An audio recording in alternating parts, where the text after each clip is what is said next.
The concept of India colonizing England presents a fascinating counterfactual scenario that upends the conventional narrative of the British Empire.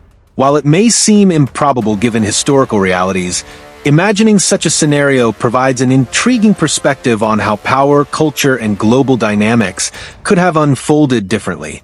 To consider how India could have colonized England, we need to first reverse the power dynamics of the 16th and 17th centuries.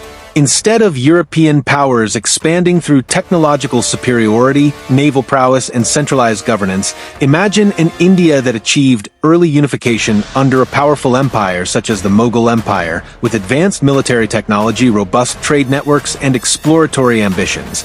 In this alternate history, India's maritime forces would have had to dominate the seas, establishing colonies across the world. The subcontinent, known for its wealth, vibrant culture, and advanced civilizations, would see Indian explorers reaching Europe. England, relatively less developed and fractured by internal strife during much of the medieval period, could have been vulnerable to external powers, especially if the Indian forces had the technological and organizational upper hand. If India had colonized England, the political and social structures of England would have dramatically changed. The Indian rulers would likely have imposed their own systems of governance, perhaps establishing a Mughal-style administration with Indian governors overseeing local affairs. The English monarchy, if it remained, might have been relegated to a symbolic role, much like the princely states in India under British rule. Socially, the impact would have been profound.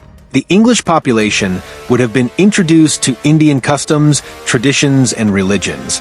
Hinduism and Islam, the dominant religions in India, could have gained significant followers in England. The caste system, though complex and not easily transferable, might have influenced the English class structure. Traditional English practices, from diet to dress, could have blended with Indian customs, creating a unique hybrid culture. The economic implications would also be significant. India, historically a hub of trade and industry, might have transformed England into a supplier of raw materials for India markets. Indian artisans known for their textiles, spices, and crafts could have established industries in England, exporting English wool, tin, and other resources back to the subcontinent.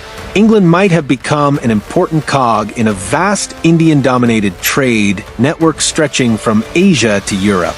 The introduction of Indian agricultural techniques, crafts, and industries could have spurred economic development in England.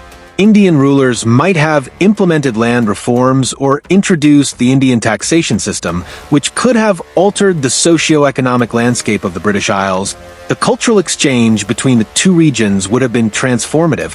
Indian literature, philosophy, and science could have significantly influenced English intellectual life. Sanskrit, Persian, or other Indian languages might have become important in English academia, much like how Latin and Greek were during the Renaissance.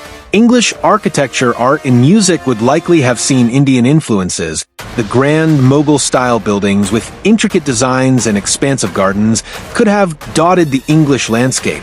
Indian culinary practices, already known for their diversity and complexity, would have transformed English cuisine, introducing new spices, dishes, and culinary techniques. However, just as India resisted British colonization, it is likely that England would have resisted Indian rule. Over time, a nationalist movement could have emerged in England seeking to reclaim autonomy. Figures like an English equivalent of Mahatma Gandhi might have led non-violent resistance movements, drawing on both indigenous and Indian ideas to challenge colonial rule.